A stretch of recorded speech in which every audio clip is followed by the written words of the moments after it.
18 साल की उम्र में मैं काम की तलाश में नेपाल गया। वहाँ मेरी मुलाकात एक पहाड़ी औरत से हुई जो मेरे साथ रात गुजारना चाहती थी, क्योंकि वह औरत तो लड़कों के साथ। मेरा नाम राजीव है। मैं अपने माँ बाबा के साथ बिहार के एक गांव में रहता हूँ। मेरे बाबा खेतों में मजदूरी करते हैं और उससे जो कमाई होता है उससे हमारे परिवार का गुजारा चलता है। मेरा बड़ा भाई बिल्कुल नशेड़ी बन चुका है। मेरे पिता के लाख समझाने के बाद भी वह कोई भी काम धंधा नहीं करता। जब मेरी दीदी शादी की उम्र की हुई तो मेरे पिता को बहुत चिंता सताने लगी, क्योंकि जहाँ भी उनका रिश्ता देखते वह लोग दहेज में बहुत पैसे मांगते हैं। पर मेरे पिता को मजदूरी करके जो पैसे मिलते हैं वह तो दिन के पैसे दिन में ही खर्च हो जाते और गरीबी से हमारा जीवन गुजर रहा था। अब मैं 18 साल का हो गया हूँ तो एक दिन अपने माँ बाबा को दुख करते हुए सुन लिया। वह कह रहे थे कि हमारे दो बेटे हैं पर कोई भी कुछ काम नहीं करता। अब हमारी बेटी गीता की शादी हम कैसे करवाएं? 19 साल की हो गई है पर अब तक हम दहेज का पैसा इकट्ठा नहीं कर पाए। अब पड़ोस के लोग भी बातें सुनाने लगे हैं। एक दोस्त था सुमित। मैंने उसे फोन करके कहा कि घर की हालत बहुत ही खराब है, क्या नेपाल जाऊं तो मुझे कुछ काम मिल सकता है? इस पर सुमित ने कहा, अरे तू आ जा, यहाँ इतना पैसा है कि तू सोच भी नहीं सकता। तेरी दीदी की तो बहुत अच्छे घर पर शादी होगी। यह सुनकर मैं लालच में पड़ गया कि आखिर सुमित ऐसा क्या काम करता है कि उसे इतने पैसे मिलते हैं।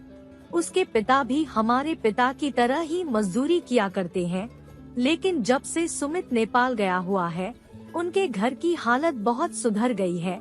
मेरा और एक दोस्त है मोहित, वह भी नेपाल में ही काम कर रहा है और उसकी बहन की भी हाल फिलहाल में शादी हो गई। अगर वहाँ काम करके अच्छा खासा पैसा मिल जाए तो मेरी दीदी की भी शादी करवा सकते हैं। गीता दीदी कुछ कहती तो नहीं पर उसकी आंखों से साफ समझ आता है कि वह काफी उदास रहती है। अगले ही दिन मैंने अपने बाबा से कहा कि मैं नेपाल जाना चाहता हूँ, वहाँ जाकर कुछ काम करना चाहता हूँ। मेरे पिता सुनकर कहे कि तू गांव में ही रहकर कुछ मजदूरी का काम क्यों नहीं कर लेता। मैंने अपने पिता से कहा, गांव में तो मजदूरी का बहुत कम पैसा मिलता है, इसी वजह से हमारे परिवार का गुजारा भी नहीं चल पाता। गीता दीदी की शादी के लिए भी हमें बहुत पैसे चाहिए और मेरा दोस्त सुमित और मोहित नेपाल से अच्छे खासे पैसे कमाते हैं। इस पर मेरे पिता बोले कि नेपाल के लोग भी तो गरीब है, आखिर वह दोनों ऐसा क्या काम करते हैं कि इतना पैसा कमाते हैं। गांव में तो उन लोगों को लेकर तरह तरह की बातें उठती है, पर मैं भी जीद में अड़ गया कि मैं नेपाल ही जाऊंगा, गांव में मजदूरी नहीं करूंगा। पर मेरे बाबा मुझे नेपाल भेजने को बिल्कुल भी तैयार नहीं थे। उन्होंने गांव में मेरे लिए कुछ काम भी ढूंढ लिया, जहां मैं कुछ दिन गया भी, पर पैसे इतने कम थे कि मैं नेपाल के ही सपना देखा करता था। उधर मेरा दोस्त सुमित और मोहित भी मुझे कॉल करके बार बार आने को कहते और मेरा मन नेपाल जाने को करता। मैंने उनसे कहा कि मेरे परिवार वाले मान नहीं रहे, किसी तरह समझा कर मैं आता हूँ। बिहार में दिन भर मजदूरी करता, खेतों में फसल रोपने का काम चल रहा था। उससे जितने पैसे मिलते वह घर के गुजारे में ही वह खर्च हो जाता। सारा दिन कीचड़ में काम करके धूप में रहकर इतने कम पैसे। मैं अपने घर वालों को समझाने और अपनी बात मनवाने की कोशिश करता, पर मेरी माँ रोने लगती और कहती, नहीं मैं तुझे कहीं नहीं जाने दूंगी। मेरी माँ के आंसू मेरे पैरों के जंजीर बन गए। पर जल्दी ही फसल रोपने का काम खत्म हो गया। मैंने अपने घर वालों से कहा कि मैं अभी के लिए नेपाल चला जाता हूँ और उसके बाद जब फिर गांव में फसल कटाई का काम चलेगा तो वापस आ जाऊंगा। आखिरकार मेरे घर वाले मान गए, क्योंकि गांव में इतना कम पैसा मिला था कि कुछ भी बचत नहीं हो पाई थी। मेरी माँ ने कहा, बेटा कुछ गलत काम मत करना और जल्दी वापस आ जाना। मैंने कहा, फिर मत करो माँ, मैं कोई भी गलत काम नहीं करूँगा, मेहनत से काम करूँगा और पैसे कमा कर घर भेजूंगा। आज दीदी के लिए लड़का ढूंढना चालू कर दो। मैंने नेपाल जाने की सारी तैयारी कर ली और अपने दोस्तों को भी खबर भिजवा दिया। परमिट बनाकर जब मैं नेपाल पहुंचा तो मेरे दोस्त मुझे मिलने आए और मुझे लेकर अपने गांव चले आए। मेरे दोस्तों ने कहा कि हम जहां काम करते हैं वहीं पर तुम्हारे लिए भी काम के लिए बोल रखा है। वह लोग इस काम के अच्छे खासे पैसे देंगे, बस तुम्हें जो जो कहे और जैसा जैसा कहे वैसा ही करना। मैं इधर उधर टहलने लगा, तभी मेरी मुलाकात एक पहाड़ी औरत से हुई। बेहद खूबसूरत थी, मुझे देखकर मुस्कुरा रही थी। मुझे देखकर इशारे से उसने मुझे अपने पास बुलाया तो मैं हैरत में पड़ गया। यह औरत तो मुझे जानती तक नहीं है, तो आखिरकार यह मुझे अपने पास क्यों बुला रही है। मैं उसके पास गया तो उसने पूछा, तुम मोहित के दोस्त हो ना? अब मुझे समझ आया शायद यह मोहित को जानती होगी। मैंने कहा हाँ, मैं यहाँ काम की तलाश में आया हूँ। इस पर वह मुस्कुराने लगी और कही कि ठीक है, तुम कल से कोठी पर आ जाना, तुम्हें काम के सारे तौर तरीका सिखा दिए जाएंगे। उसके बाद हर अमावस और पूर्णिमा की रात में तुम्हें काम करना पड़ेगा और बाकी का महीना तुम्हें तरह तरह की ट्रेनिंग दी जाएगी। मुझे कुछ समझ नहीं आया कि हफ्ते में 2 ही दिन काम करना है, आखिर क्या काम है और उस काम के पूरे महीने ट्रेनिंग दी जाएगी। उसने कहा कि ट्रेनिंग के दौरान भी तुम्हें अच्छे खासे पैसे दिए जाएंगे और हर पूर्णिमा अमावस की रात में तुम्हें बहुत सारे पैसे मिलेंगे, जीतने की तुम सोच भी नहीं सकते। मैं मोहित और सुमित के घर पर ही रुका हुआ था। हम तीनों ने मिलकर खाना बनाया और खाया। मैंने उनसे पूछा, दोस्त आज मुझे एक औरत मिली थी जिसने कहा कि कल कोठी में आ जाना, पर मुझे काम का बिल्कुल भी समझ नहीं आया। आखिर ऐसा क्या काम है जिसके वह इतने पैसे देगी? उन लोगों ने कहा, तुम घबराओ मत, काम बहुत मजेदार है, तुम्हें इस काम में मस्ती भी होगा और खूब सारे पैसे भी मिल जाएंगे।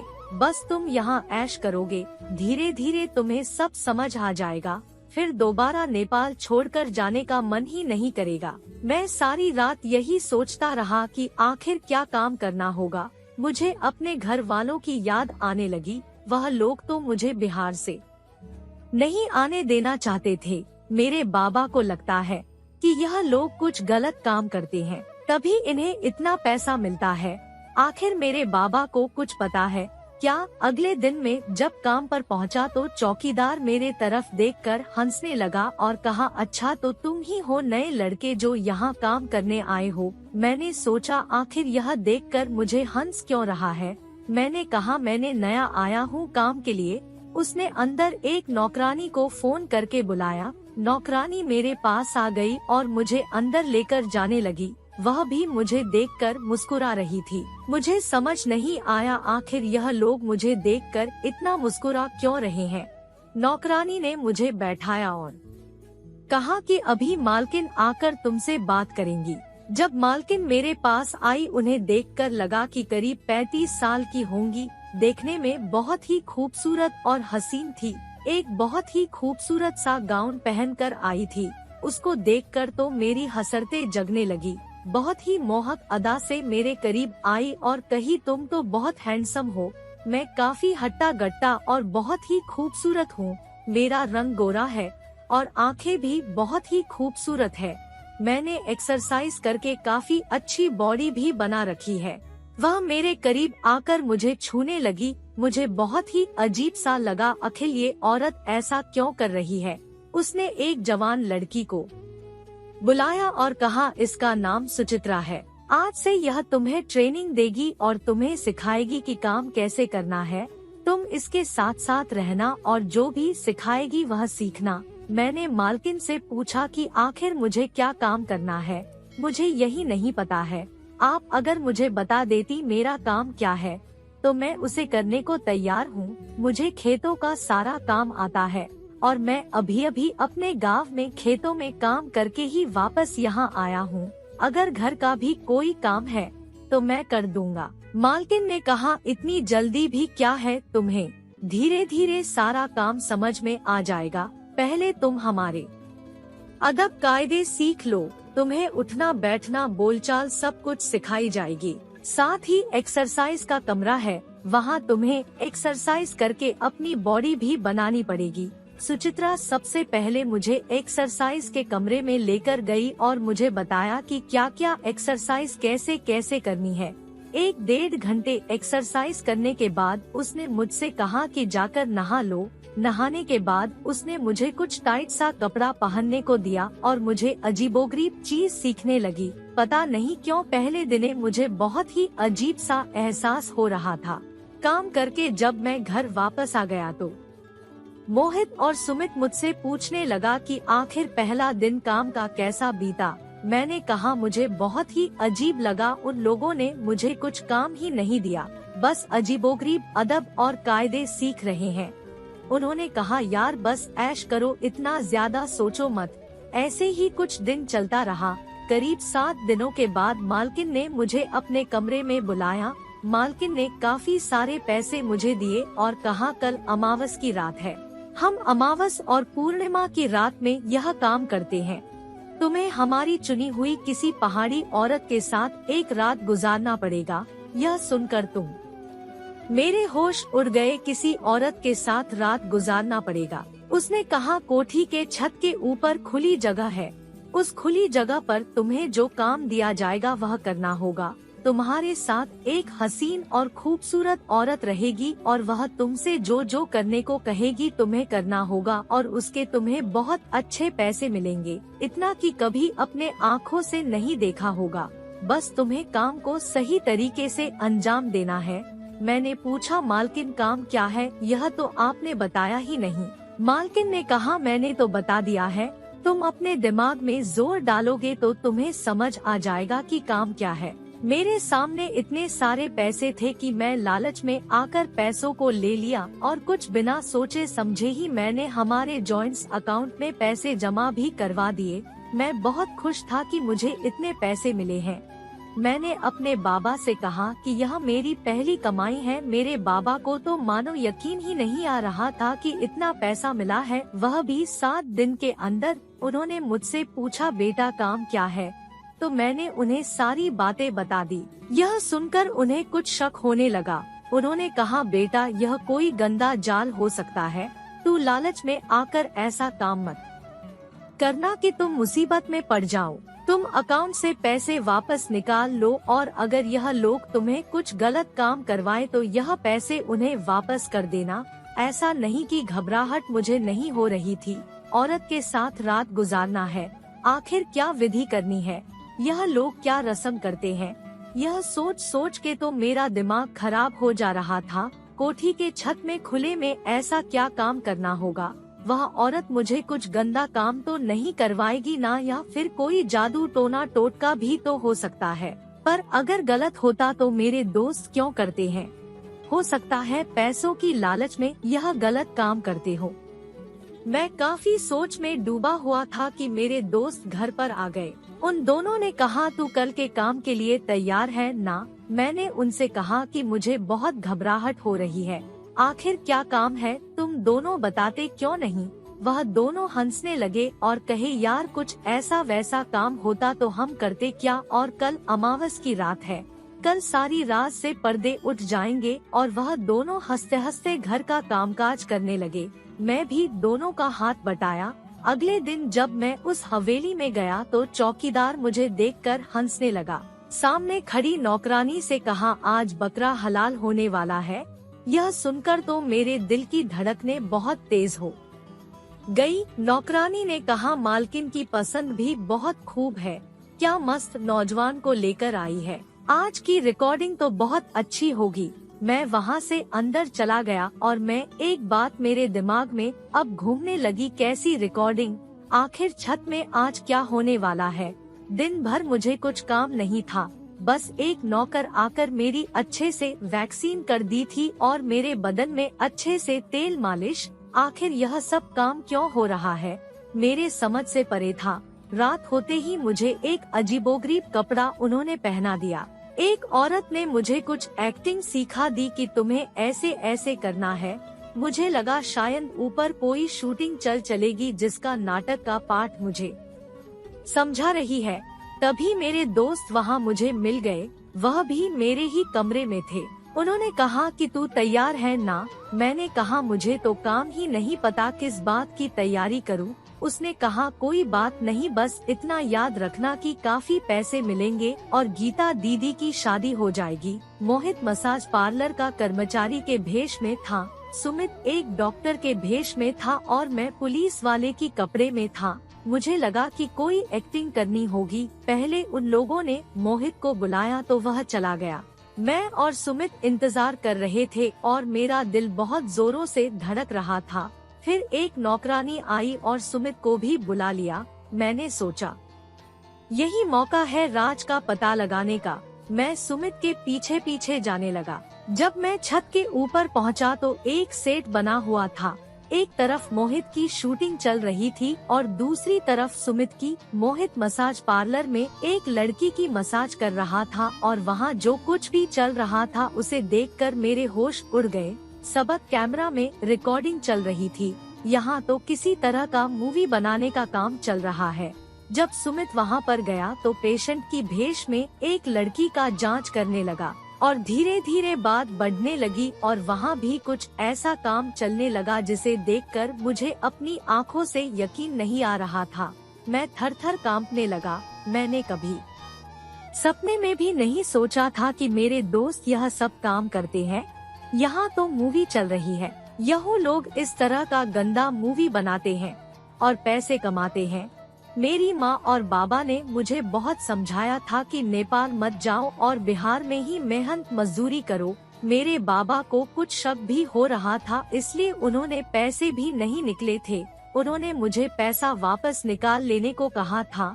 हमारी जॉइंट अकाउंट से मैंने वह पैसे भी निकाल लिए थे। मुझसे अब देखा नहीं गया। मैं सीढ़ी से नीचे उतरने लगा। तभी मालकिन मेरे सामने आ गई और कही तुमने तो सारा काम देख लिया, अब तुम काम करने के लिए तैयार हो ना? मैंने कहा यहाँ चल क्या रहा है, यह कैसी मूवी बना रही है आप लोग? उसने कहा इस मूवी में बहुत कमाई है, हम इसे बेचते हैं और काफी पैसे कमाते हैं और इसका हिस्सा तुम्हें देते हैं। शायद मेरे बाबा को मालूम हो किस तरह की मूवी में मेरे दोस्त काम करते हैं, क्योंकि यह लोग तो ऑनलाइन डाल देते होंगे ऐसी मूवीज। तभी मेरी माँ मुझे भेजने से पहले फूट फूट कर रो रही थी।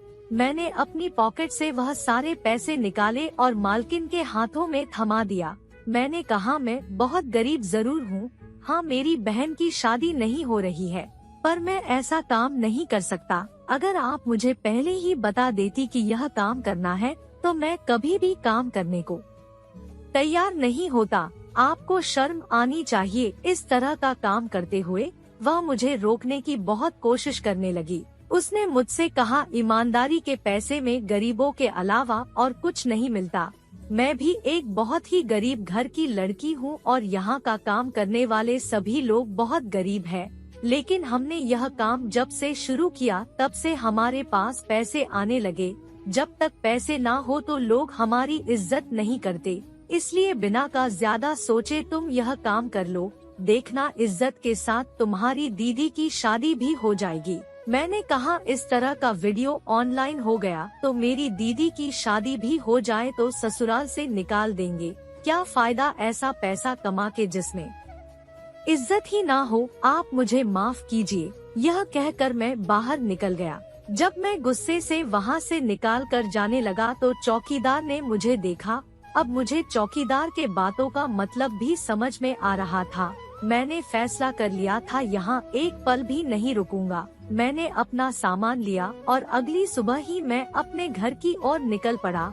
मैं गांव जाकर मेहनत मजदूरी करूंगा और इज्जत की रोटी कमाऊंगा। दोस्तों, कई बार पैसों के लालच में हम गलत रास्ते में भटक जाते हैं, लेकिन हमें इस बात का हमेशा ध्यान रखना चाहिए कि इज्जत की एक रोटी भी जिल्लत की जिंदगी से काफी अच्छी है।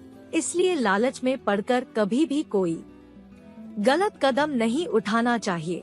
जब मैं 15 साल की हुई तो एक 40 साल के आदमी ने मुझे किडनैप कर लिया और मेरे साथ गंदी हरकतें करता था।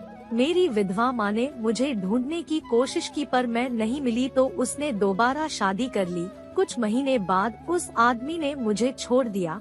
जब मैं अपने घर आ गई तो मेरे सौतेले बाप को देखकर मेरे होश उड़ गए, क्योंकि मेरा नाम नमिता है। 2 साल पहले मेरे पिता की मौत हो गई। मेरी माँ बहुत ही मुश्किलों के साथ मुझे पाल रही थी। अपनी माँ की मदद करने के लिए जब मैं 14 साल की हुई तो एक घर पर दिन भर का काम करने लगी। उसके बदले में वह मुझे 8,000 रुपए देते थे, जिससे मेरी माँ को काफी सहारा मिला। मैंने उस घर पर पूरे 1 साल तक काम किया। घर के साहब और मेम साहब बहुत अच्छे थे और उनके 2 छोटे बच्चे थे जिसके साथ मेरा मन लग गया। लेकिन मेम साहब के मामा कभी कभी घर पर आ जाया करते थे। वह करीब 40 साल के होंगे। वह जब भी घर पर आते तो मुझे काम करने में बहुत ही अजीब सा लगता। ऐसा लगता कि वह मुझे बुरी नजर से घूर रहे हैं। जब कभी मेरे करीब आ जाते तो मैं बहुत डर जाती। जितने दिन तक मामा घर पर रहते मेरा तो मानो जीना दुश्वार हो जाता। जब वापस जाते तो मैं राहत की सांस लेती। मेम साहब कहती कि मामा ने कभी शादी नहीं की, वह बहुत अकेले हैं, इसलिए हमारे घर पर आ जाया करते हैं। मुझे इस बात से बहुत तकलीफ होती थी।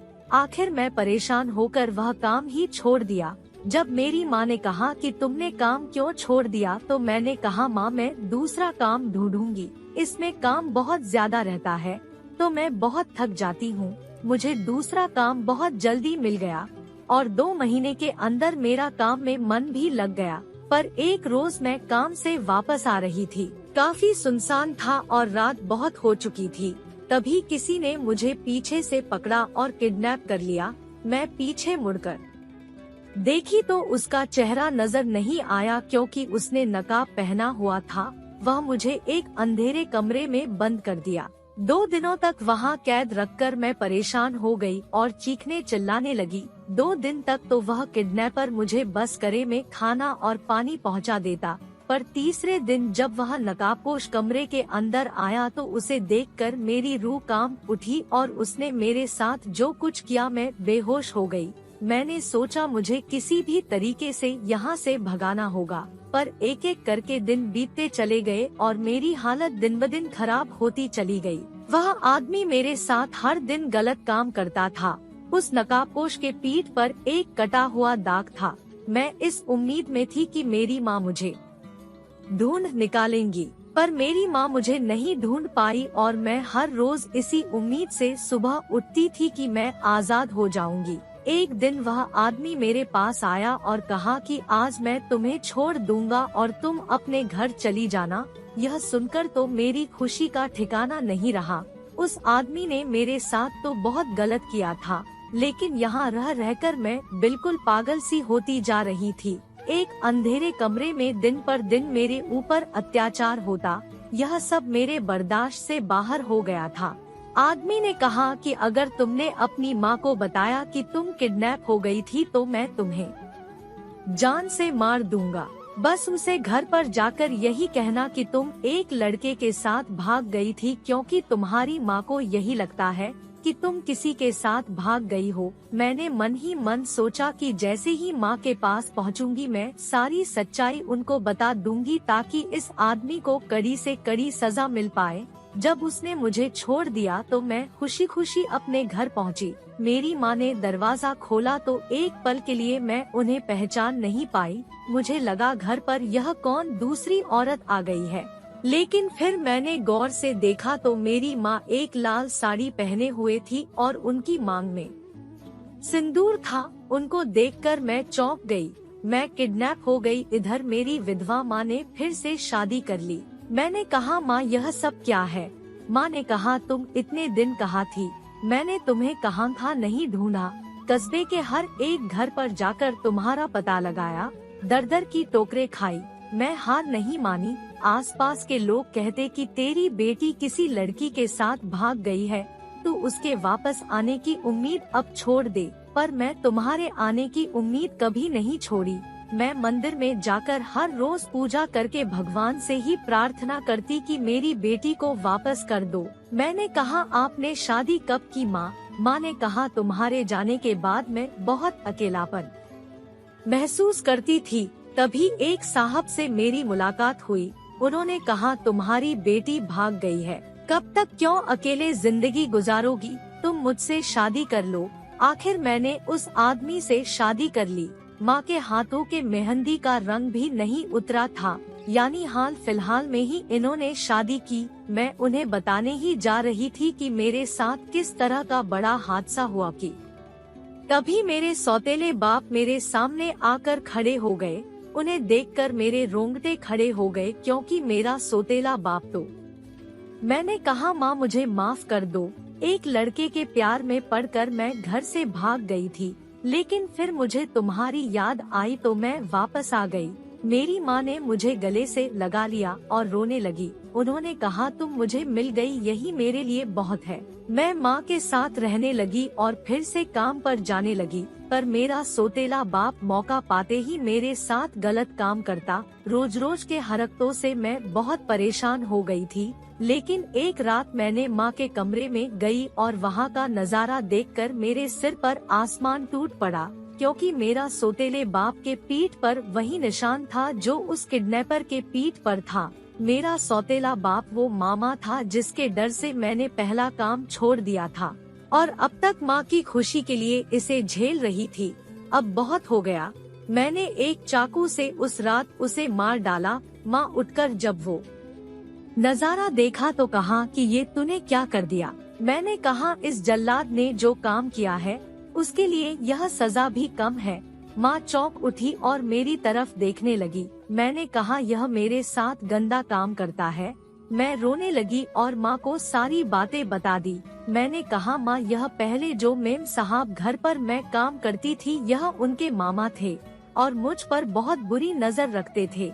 जब मैंने उस काम को उनके डर से छोड़ दिया तो उसने नकाब पहने मेरा किडनैपिंग करवा लिया और मेरे साथ हर रोज गलत काम करता रहा और फिर उसने तुमसे शादी कर ली और मुझे छोड़ दिया। उसने मुझे धमकी दे रही थी कि अगर मैं तुम्हें सच्चाई बताऊं तो वह मुझे मार डालेगा। मैं तुम्हें सच्चाई बताने गई तो मेरे सौतेले बाप पर मेरी नजर पड़ गई और डर के मारे मेरी रूह कांप उठी। मैंने अपने किडनैपर के पीठ पर एक निशान देखा था। कल रात मुझे वो निशान दिखा जब तुम्हारे कमरे में आई थी। मौका मिलते ही मैंने उसे मार दिया। मैंने कहा, अगर पुलिस आ गई तो पुलिस से कहूँगी कि यह आदमी मेरे साथ गंदा काम करता था। अपने बचाव में मैंने इसे मारा। मैं नाबालिग हूँ। अगर मुझे सजा भी मिलेगी तो बहुत कम मिलेगी। मैं सीधे पुलिस स्टेशन पहुंच गई और अपना गुनाह कबूल कर लिया और उन्हें सब कुछ बता दिया। किडनैपिंग से लेकर मेरे साथ जो हुआ सब कुछ मुझ पर केस चला पर करेक्शन होम भेज दिया गया। वहां से निकलकर आज मैं और मेरी माँ एक अच्छी जिंदगी जी रहे हैं। तो दोस्तों, ये थी हमारी आज की कहानी। उम्मीद करते हैं कि आपको पसंद आई होगी। वीडियो को लाइक कर दीजिए और चैनल को सब्सक्राइब कर लीजिएगा और हाँ, कमेंट बॉक्स में अपनी कीमती राय जरूर दीजिएगा। मिलते हैं आपसे अगली वीडियो में, तब तक के लिए धन्यवाद।